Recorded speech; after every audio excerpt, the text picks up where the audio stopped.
What about this chap? You know, but we've got to deal with them. It's time we took these people down. He's a Bilderberger. So why is this man having meetings with the powerful elite in the world?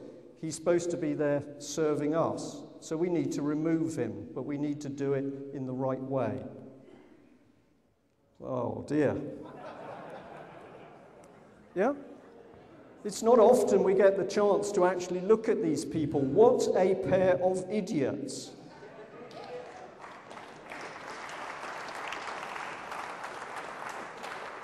They are traitors because they know perfectly well what's happening with the money supply and what Brown is doing, because the Labour Party, the Conservative Party and the Lib Dems are all taking policy advice from an organisation called Demos. We've proved that in the last edition of the column.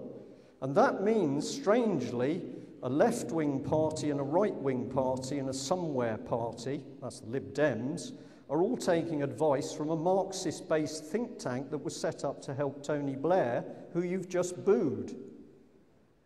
So if Demos is driving the policy of the three parties, we can't bother anymore with voting for any of these people or dealing with our local MP if he's one of them. If he's one of them, he is one of them, and we need to ditch him or her.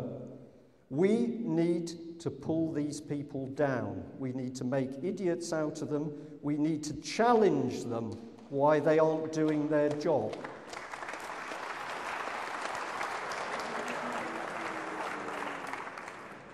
I'm disappointed that we couldn't provide food and drink for you. Why does that come into my head? Bananas. Every time I look at this man, I see something not human. And of course, he was photographed with a banana. Do you remember that? You might not have seen it. He's a Marxist. We know all about him. We know his family. He's a Marxist. And he's playing around with policy which is destroying this country. If you met him in your local pub, would you want to talk to him? Don't think so. I've spoilt it. It's great fun booing, but we've got to remove them. And to remove them, we've got to bring them down, and that means exposing them. This man is disgusting.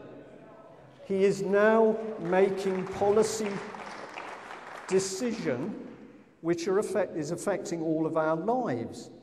He hasn't even been elected into a proper position. He's just doing it. He's going off eating caviar on big yachts with very dodgy people. And at the moment, we are accepting it. And I haven't yet heard real opposition to these people from any of the other parties. Very diplomatic. You know who I'm talking about. So let's start pulling these people down. Because whilst he's interested in his grubby little activities, this is what's going on.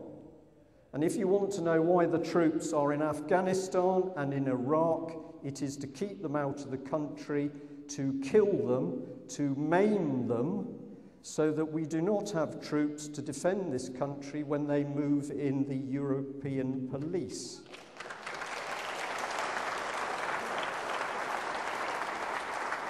If you doubt what I am saying, you will shortly be learning through us and other means that military bases are being closed for British troops in this country, refurbished, ready for NATO troops. Why do you want NATO troops in Britain? Because when the violence starts on the streets, which is what the government is planning next, you use foreign troops because there's no risk they will fraternise with the demonstrators. It is not a game. This works all the time. The country's falling apart. You can see it, you know it, that's why you're here. Well done. But the slide into chaos, there's something behind it. If we analyse the country, here's a police state. The individual's there to serve the state. The state is governed by an elite. Is that what you're looking at? I think so. The state is the law. There's no such thing as a fair trial. People can be in prison without trial. This is happening on a daily basis in Britain. I get calls from people and they say to me, "You need to be very careful." And I say, "Why?" And they say, "Well, because somebody's going to shoot you or you'll disappear." And I say, "Why? I live in Britain. It's a democracy." Because the person who says that to me must know already it's not a democracy, it's a police state. When I die or disappear, it will be a big rubber stamp that everything I've told you is true. That's why, presumably, they don't do it, because I am annoying some people. Propaganda for the state, it is pouring out of the government, sheer lies and propaganda, and the BBC is doing it because the BBC is part of the machinery.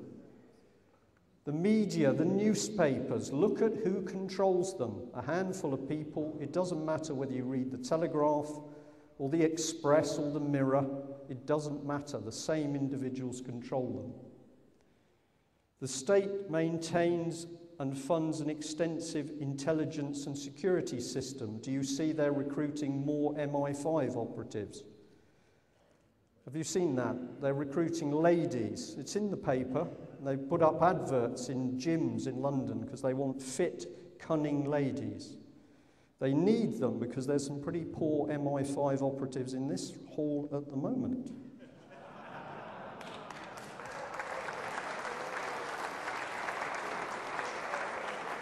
Children are brainwashed.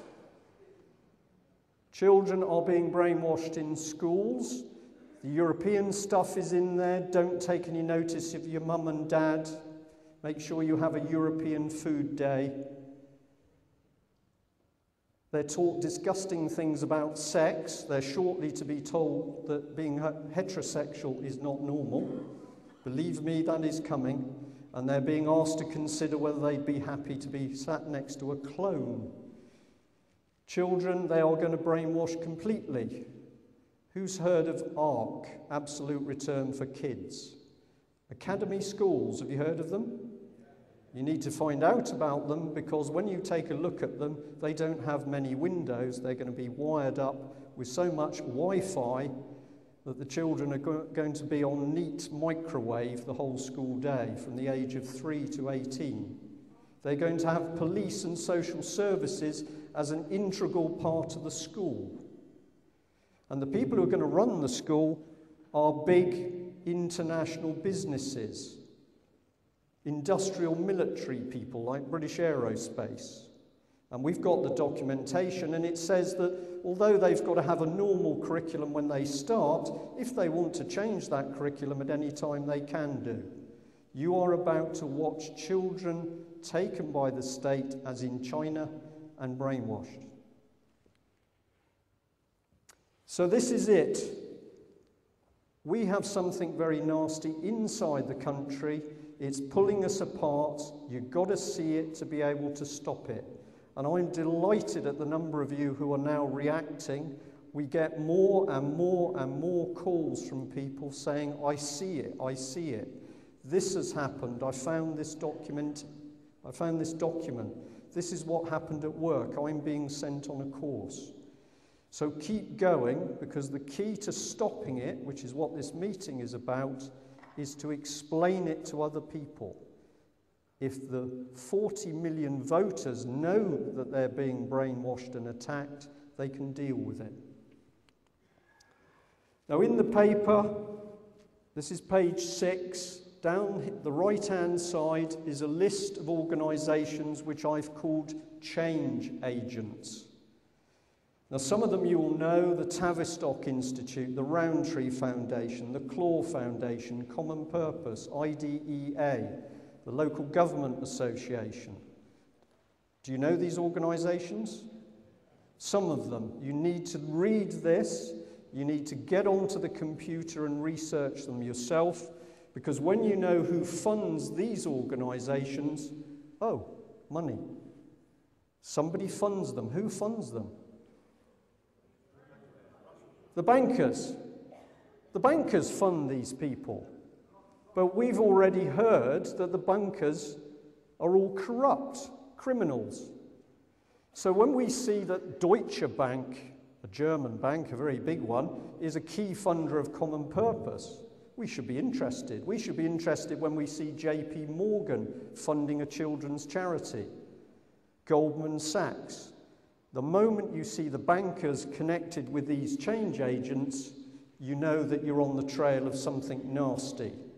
These are the organisations that form policy, and that is then injected into our society. You think it's coming through the government, it isn't.